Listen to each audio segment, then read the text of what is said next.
자, 오늘 대선 후보들의 선거 포스터도 공개가 됐습니다. 후보들의 특징을 잘 반영했다고 볼 수도 있을 것 같은데요. 자, 이번 순서는요, 공평하게 송찬욱 기자가 한 사람 한 사람씩 똑같이 설명을 좀 해주시기 바랍니다. 자, 일단 문재인 후보 기자들이 어떻게 평가를 합니까? 정치부 기자들이. 일단 지금 문재인 후보 같은 경우는 뽀샵을 안 했다고 합니다. 우리 포토샵이라고 하죠. 있는 그대로를 보여주면서 이렇게 정면을 응시하는 것도 이렇게 좀 드문 케이스인데, 그래서 이제 국민과 눈높이를 맞추려는구나, 그런 의도가 좀 보인다, 이렇게 얘기를 많이 하고.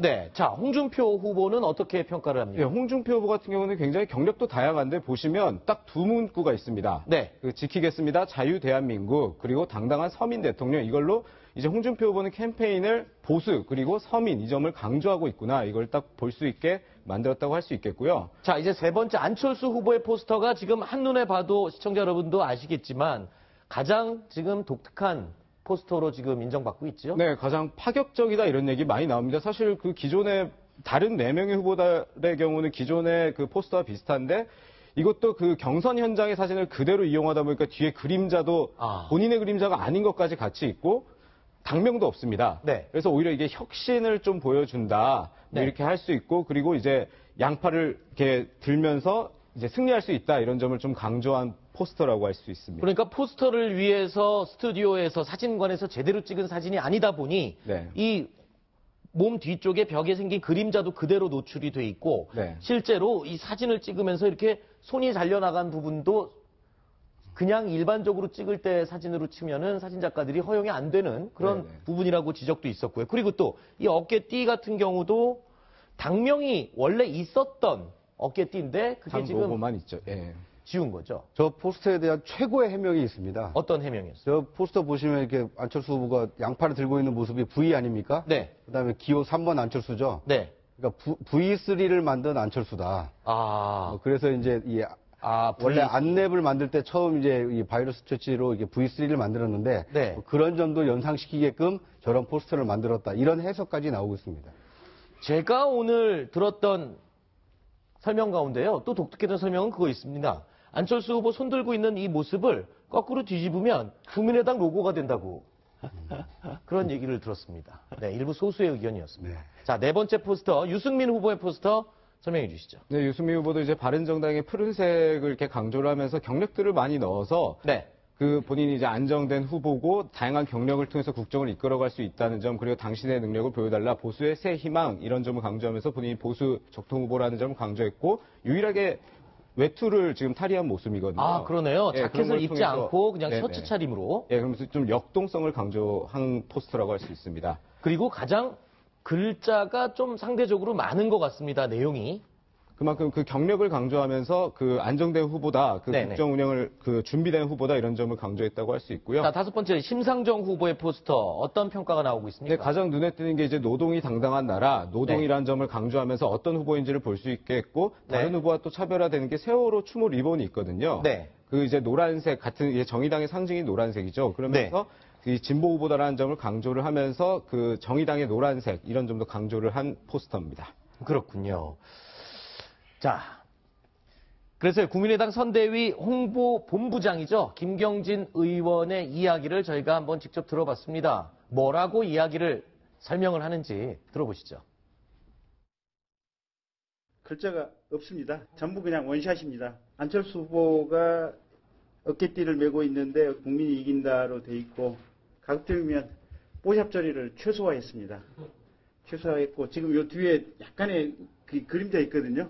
안철수 후보님 팬클럽에서 이게 그림자 있는 포스터가 웬 말이냐고 지금 쫓아오게 돼 있는데, 저희도 요걸 제작을 할 때 그림자 부분에 대해서 조금 걱정을 했었는데, 어쨌든 전문가들 말씀은 있는 사진 그대로 쓰는 게 좋다, 가장 생생한 모습이다, 그래서 있는 사진을 최대한 그대로 살려서 썼습니다. 근데 오늘 이 설명이 끝나고 나서 일부 안철수 후보 지지자들 입장에서 저 포스터를 좀 깨끗하게 들고 나와야 되는데 둘둘둘 말아갖고 좀 접힌 자국도 있고, 그리고 끝난 다음에 또 그냥 반으로 턱 접어서 들고 나가는 모습 때문에 좀 지적이 있었다고 그러던데 분위기가 어땠습니까? 처음에는 당원들이 굉장히 생소하고 당명이 없었기 때문에 불편했다는 좀 이렇게 항의도 있었다고 하는데 결과적으로 이제 어제와 오늘 달라진 게 이게 5명의 그 포스터를 나란히 세워봤을 때 마침 3번이기 때문에 가운데 있거든요. 그렇죠. 그래서 양옆에 2명이 이렇게 커튼을 쳐서 이게 열리는 듯하게 보인다는 점 때문에 오히려 당원들이 어느 정도 반겼다는 얘기가 있고요. 그리고 포스터 이거는 이제 온라인상에서 이제 지지자들이 하는 얘기인데 역대 대선이 포스터에서 머리가 제일 작게 나온 사람이 당선이 됐다고 합니다. 그것 때문에 또 이제 지지자들 사이에서는 참 잘 만든 포스터다 이런 결론도 있다고 합니다. 이 대선 대통령의 자리가 하늘이 정해주고 내려주는 자리라고 해서 그런지 정말 그런 미신 같지 않은 미신도 네티즌들끼리는 굉장히 중요하게 이야기가. 그러니까 이 대선 때마다 이렇게 믿거나 말거나 얘기가 굉장히 많이 돌아다니는데요. 방금 송찬욱 기자가 얘기한 것처럼 포스터에서 얼굴 작은 사람이 된다는 얘기도 있지만 또 한 가지 이것은 뭐 진짜 안철수 후보를 편들려고 하는 얘기는 아니고요. 역대 대통령 중에서 이제 안경을 끼고 당선된 사람은 없다. 그런 얘기도 있다고 합니다. 그렇군요. 그러니까 이제 당선된 이후에는 안경을 노무현 대통령도 쓰고 이명박 대통령도 썼지만 후보 시절에는 안 썼다. 이런 얘기까지 지금 나돌고 있습니다. 어디까지나 지금 이제 근거 없는 이야기고요. 네티즌들 인터넷에서 돌고 있는 이러이러한 이야기가 있다라고 저희가 재미로 소개를 해주신 겁니다. 자, 어쨌든 이 조금 전에 말씀하셨던 내용 중에 가운데 안철수 후보의 특이한 사진이 있다 보니까 양쪽 후보들의 포스터를 이용한 결과가 됐다. 이런 아이디어를 낸 이 광고 전문가가 아까 정동영 본부장께서 지금 칭찬을 하기도 했었는데 뭐 어떤 광고를 만든 도대체 얼마나 유명한 광고 전문가입니까? 네, 업계에서는 광고 천재다 이렇게 불리는 사람인데요. 이재석 씨라는 분입니다. 현재 나이는 한 36살 정도 되는데 이분이 굉장히 특이한 이력을 가지고 있습니다. 화면에 보이는 저 광고로 매우 유명해졌죠. 이분이 2007년도 그때 되면 25살 정도의 나이인데 이때 그 세계적으로 유명한 대회에서 수상을 하게 됩니다. 원슈 칼리지 페스티벌에서 금상을 받게 되고요. 그 후에 한 해 동안 무려 29건의 광고전에서 입상하면서 크게 주목을 받았습니다. 그 이후에는 국내보다는 해외에서 활동을 많이 해서 굉장한 인기를 얻었던 사람입니다. 그런데 이 안철수 후보의 포스터를 만든 이재석 씨가 이런 얘기를 했군요. 내가 직접 만든 것이 아니다. 나는 홍보 전반에 자문만 했고 내가 이미지 중심으로 하고 글자를 줄이자고 했더니 그렇게 대충 만들어 왔다. 그러니까 뭐 전적으로 본인이 만든 건 아니다. 다 같이 상의를 해서 만든 포스터다. 이렇게 해명을 했군요.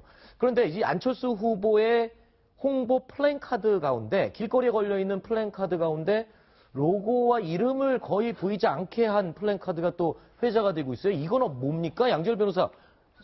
저거는 왜 저런 의미를 가졌는지 모르겠는데요. 제가 본 사진은 이름만 빠진 게 아니라 그러니까 강명도 빠졌고 이름도 빠졌고 저런 식으로 창조적 리더 저런 얘기만 붙어 있는데 공교롭게도 그 위에 다른 후보들 포스터가 이렇게 겹쳐져 있는 그런 플래카드도 있습니다. 그러니까 그렇게 두 개가 걸리다 보면 예를 들어 위에 문재인 후보가 걸리면 밑에 안철수 후보가 이름도 없이 저런 미래를 엽니다가 있으면 문재인 후보가 미래를 엽니다 이런 식으로 되는 경우들도 있더라고요. 그래서 조금 이미지를 좋게 한다거나 이미지를 강조하는 것도 좋지만 저런 부분은 주의를 할 필요도 아마 당에서 있을 것 같습니다. 저게 지금 국민의당은 굉장히 큰 고민인 게요. 안철수 후보 지지율은 30%를 넘어서 지금 뭐 양강구도를 형성을 하고 있지만 정당 지지율은 아직 더불어민주당에 비해서 한참 좀 떨어집니다. 그리고 또 한 가지 문제가 국민의당의 의석이 오늘 안철수 후보가 의원직을 사퇴하면서 39석으로 좀 줄었거든요. 그러니까 지금 오히려 안보에 대해서 불안해하고 국정 운영에 대해서 불안해하시는 분들은 국민의당의 39석으로 과연 가능하겠느냐. 안철수는 좋은데 국민의당으로 되겠느냐. 이런 부정적인 인식이 있는 게 사실이거든요. 그러다 보니까 국민의당을 어떻게 보면 좀 지우고 안철수를 전면에 내세우려다 보니까 저런 이제 포스터가 만들어졌다. 이런 해석이 나오고 있습니다. 그리고요, 이 선거하면 빠질 수 없는 게 로고송입니다. 송찬욱 기자, 어떤 로고송들이 대표 로고송으로 선택이 됐나요? 소개해 주시죠. 우선 뭐 기호순으로 좀 소개를 하면 더불어민주당 문재인 후보 같은 경우는 엄지척이라는 노래를 이용을 했습니다. 이게 사실 그동안에는 쓸 수 없는 노래였거든요. 왜냐하면 기호 2번이었다가 정말 오랜만에 기호 1번을 하다 보니까 엄지척을 오랜만에 쓸 수 있게 됐고 그리고 뭐 요새 젊은 사람들이 즐겨 좋아하는 뭐 걸그룹 노래라든지 이런 걸 다양하게 사용을 하면서 다양한 세대에게 좀 어필을 할 수 있게 로고송을 좀 준비를 했습니다. 네, 문재인 후보는 그렇고요. 안철수 후보는 어떻습니까? 네, 안철수 후보 보면 이제 그대에게라는 노래를 좀 사용했는데 이게 고 신해철 씨의 노래인데 이게 좀 눈에 띄는 게 사실 2012년 5년 전 대선 때는 그 신해철 씨가 직접 문재인 후보한테 자신의 로고송을 쓰게 해줬어요. 근데 그 전까지는 신해철 씨가 자신의 그 노래를 로고송으로 쓰는 것 자체를 좀 허락을 안 했었는데 그만큼 이제 문재인 후보와 가까운 그 가수셨는데 근데 이번에 이 안철수 후보에게 그 유가족들이 승인을 해줬다고 합니다. 이게 그 이른바 신해철법 이런 걸 통과하는데 뭐 안철수 후보라든지 국민의당 쪽에서 많이 협조를 해주다 보니까 이제 사용을 하게 해줘서 이게 또 문재인 후보를 겨냥했다 이렇게 또 해석을 할 수가 있겠고요. 네, 홍준표 후보는 어떤 로고송입니까? 예, 홍준표 후보 같은 경우는 뭐 대표적으로 그 트로트 노래인 무조건 이런 걸 많이 쓰는데 이거는 사실 선거 때마다 굉장히 그렇죠. 새누리당, 한나라당 시절부터 굉장히 많이 썼던 노래입니다. 그만큼 좀 익숙하기도 하고 그 대중적으로 인기 있는 노래이기 때문에 좀 더 이렇게 그 중장년층한테 특히 지지층이 좀 높은 중장년층한테도 어필할 수 있고 그리고 좀 익숙한 노래를 좀 선택을 했다고 할 수 있겠고요. 네. 유승민 후보 같은 경우는 그 아까 문재인 후보랑 좀 겹치기도 하는데 걸그룹 노래인 뭐 치얼업이라든지 이런 노래를 통해서 좀 젊은 층한테 어필을 하고 그리고 이제 좀 이제 경제도 어렵고 안보도 어렵고 다 어려운 상황에서 힘내보자 이런 좀 강조하고 저 같은 노래는 유승민 후보가 4번이었어요. 저 노래 가사 중에 샤샤샤 부분이 있는데 그거를 바꿔서 444 이렇게 특징을 잡았다. 그래서 네티즌 사이에서 또 인기가 있다는 얘기가 있더군요. 자, 마지막으로 이제 심상정 후보는 어떤 로고송이 선택이 됐습니까?